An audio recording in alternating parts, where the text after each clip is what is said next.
Bola Oba's AI video series of GT Basdens among the Igbos of Nigeria, Episode 2, From Liverpool to Onitsha. From the grey skies of Liverpool to the golden haze of the Niger, men have long been spellbound by a river they barely understood. For centuries, Europe looked to West Africa and saw mystery, menace, and profit. But to those who braved the surf-washed shores, the Niger was more than a mapmaker's challenge. It was destiny calling through danger. The quest for the Niger. From Pliny's time to the 1800s, no river stirred so much speculation. Mungo Park died seeking its mouth. The Lander brothers finally found it, but at a terrible cost. By the 1830s, the Niger's secrets were won by blood, fever, and faith. Of 48 who left Liverpool, 39 never returned. Yet their sacrifice would open the heart of West Africa. The expeditions of hope and loss. The expedition of 1841 sailed with royal blessing and returned in tragedy. Its failure broke Sir Fowl Buxton, whose dream was to make the Niger a highway for the gospel. Then came the bold merchant MacGregor Laird, undaunted by death itself. In 1857, his vessels Dayspring and George reached Onitsha.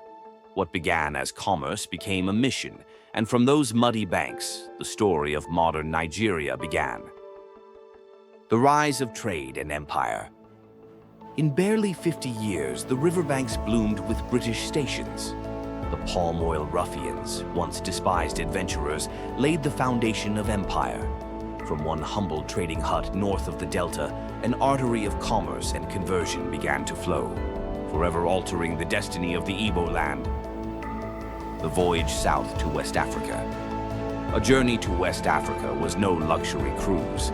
After Sierra Leone came the perilous transshipment, hoisted overboard in barrels or baskets, tossed into surf boats by laughing paddlers, decks stacked with cola nut bundles, decks drenched by tropical squalls, every mile a test of courage. My first passage up the Niger was aboard a launch named Rattler, noisy, narrow, and utterly alive. Her cabin was stripped for firewood, her crew inventive to a fault. Our single cooking pot served for tea, stew, washing, and the crew themselves. Yet, through the discomforts, there was grandeur. The Niger in flood is a liquid continent, a brown sea carrying the heartbeat of a nation. The Delta, a maze of mangroves and mirrored creeks. No villages in sight, only the ripple of canoes and the flash of paddles. Beneath the green stillness, oysters cling to roots, crocodiles lurk, and the air itself seems to sweat. Here dwell the Ijaw and Jekri folk, masters of the marsh. Their lives rise and fall with the tide. To the Delta people, the Kano is life itself, home, highway, and hope. Carved from mahogany, fire-hardened and heavy, it is their link to the markets beyond. Villages cling to the riverbank despite floods that sweep them away each year. The lesson of loss never lasts, for the river gives as much as it takes. North of Arbo, the swamp yields to firm ground. The forests rise, and at last the traveler beholds Onitsha, gateway to Iboland. I landed there one stormy night in 1900. Lightning tore the clouds, the river raged below, and I stepped ashore into what Europe called darkest Africa, but which, to those who knew her, was light and life itself.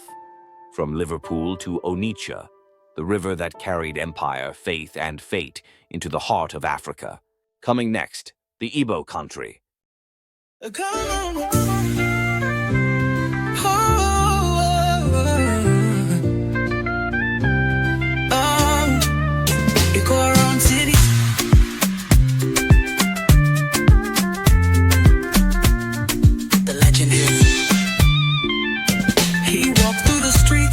With a style so divine, never missed a party, always first in the line. Echo Round City. In the heart of Lagos, long before hashtags and influencers, there were kings of the streets, big boys who ruled the 1980s and 1990s. Their swagger, their hustle, their code. Now, for the first time ever, their untold story comes alive.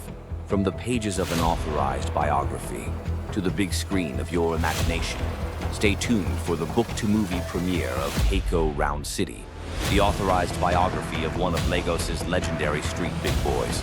Streaming exclusively on youtube.com at Bola Oba from January 1st, 2026. Echo Round City, the legend lives on.